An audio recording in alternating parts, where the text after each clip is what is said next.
Hello दोस्तों, समाज वाटिका channel में आप सबका स्वागत है। मैं विमल सर। आज हम बिहार बोर्ड एनसीईआरटी बुक कक्षा 8 विषय भूगोल पाठ नंबर 4 के कृषि के विषय में हम लोग आज पढ़ेंगे, यानी अध्याय 4 में कृषि। पिछले वीडियो में हम कृषि के जो व्याख्यान जो वीडियो है उन सबों को हम लोग देख चुके हैं, पढ़ चुके हैं। आज हम कृषि के जो प्रमुख जो प्रश्न है उसका हम लोग उत्तर ढूंढेंगे। तो सीधे चलते हैं इसके प्रश्न उत्तर पर, इसके अभ्यास पर।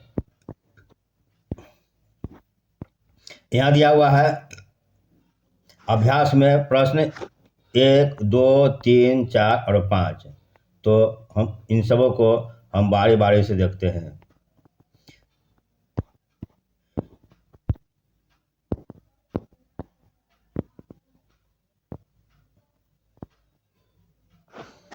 प्रश्न उत्तर को देखने से पहले आपसे रिक्वेस्ट है कि इस वीडियो को आप लाइक और शेयर जरूर करें तथा बेल आइकन को भी दबाएं, तथा समाज वाटिका जो चैनल है इसे आप निश्चित रूप से सब्सक्राइब कर दें, ताकि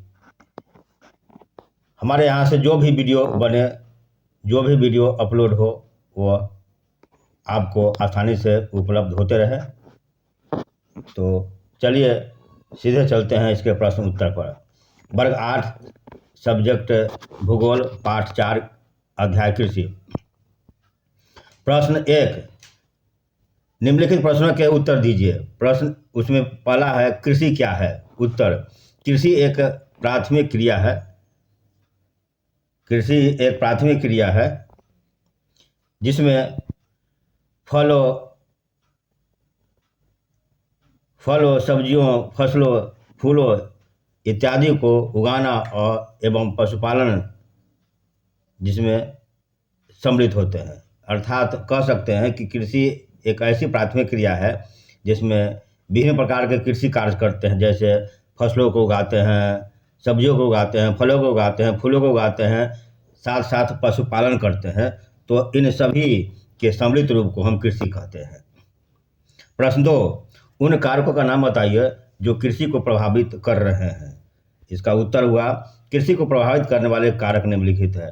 पहला जलवायु, दूसरा मिट्टी, तीसरा जल की उपलब्धता, चौथा पूंजी, पांचवा श्रम, छठा कृषि यंत्र, सातवां खाद, आठवां बीज, नौवां सरकार की नीतियाँ, 10 कीटनाशक दवाइयाँ और 11 मिट्टी की जांच इत्यादि।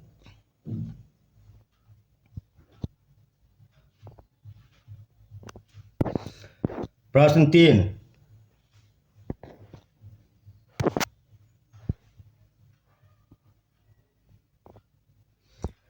स्थानांतरित कृषि क्या है, इस कृषि की क्या हानियां हैं। उत्तर, स्थानांतरित कृषि वह कृषि प्रणाली है जिसमें पेड़ पौधे को काटकर और उसे जलाकर भूमि को साफ किया जाता है और राख को मिट्टी में मिलाया जाता है, फिर उस पर कृषि की जाती है। जब उस भूमि की उर्वरता समाप्त हो जाती है तब उस भूमि को छोड़कर अलग नए भूखंड पर कृषक चले जाते हैं।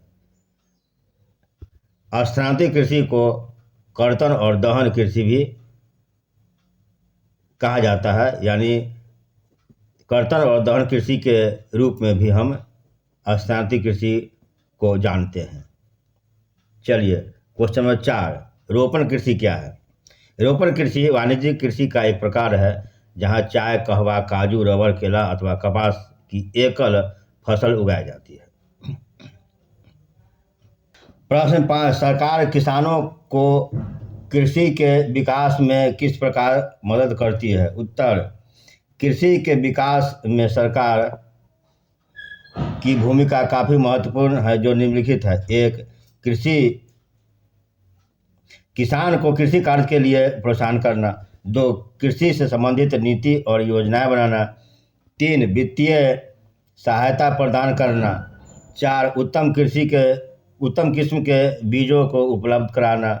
5, कृषि यंत्र को कम कीमत पर उपलब्ध कराना। 6, तकनीकी विकास करना इत्यादि। 2, सही उत्तर को चिन्हित कीजिए। पहला, उद्यान कृषि का अर्थ है। ऑप्शन है क, गेहूं उगाना, आदिम कृषि, ग, फलों और सब्जियों को उगाना। तो इसका उत्तर होगा ग, फलों और सब्जियों को उगाना। प्रश्न 2,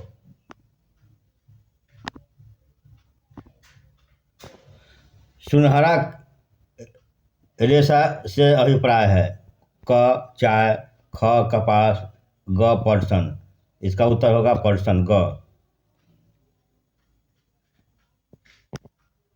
आगे है कारण बताइए।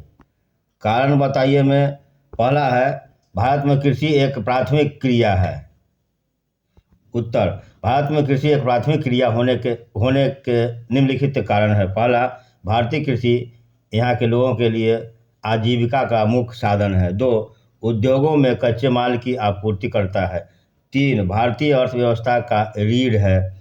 4, प्राथमिक संसाधनों पर निर्भरता। और 5वां, ग्रामीण लोगों का मुख्य व्यवसाय इत्यादि है। आगे इसमें है प्रश्न 2, विभिन्न फसलें विभिन्न प्रदेशों में उगाई जाती है।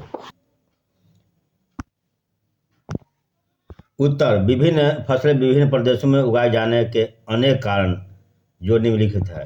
पहला, जलवायु, दूसरा मिट्टी, तीसरा वर्षा, चौथा तापमान, पांचवा तकनीकी ज्ञान का विकास, छठा जल की उपलब्धता, सातवां सिंचाई, आठवां स्थलाकृति इत्यादि।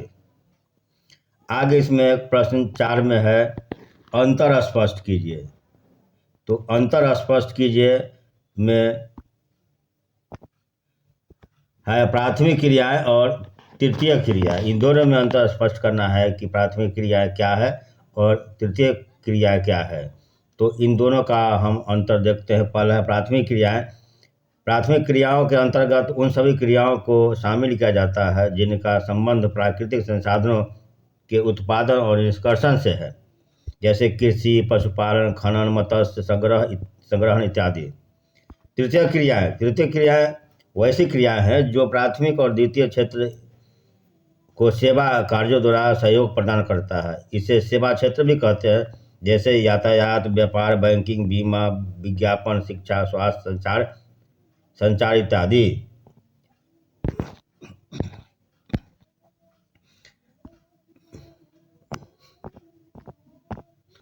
प्रश्न 2, निर्वहन कृषि और गहन कृषि में क्या अंतर है।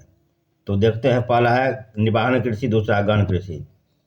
में पहला पॉइंट, निर्वाह कृषि परिवार के भरण पोषण के लिए किया जाता है, जबकि गहन कृषि जो है वह इसके अंतर्गत निर्वाह के अलावा भूमि से अधिक उत्पादन किया जाता है। 2, निर्वहन कृषि छोटे भूखंडों पर की जाती है। गहन कृषि छोटे भूखंडों पर ही होता है, लेकिन इसमें अधिक पूंजी और जो अन्य जो साधन है उसका उपयोग किया जाता है।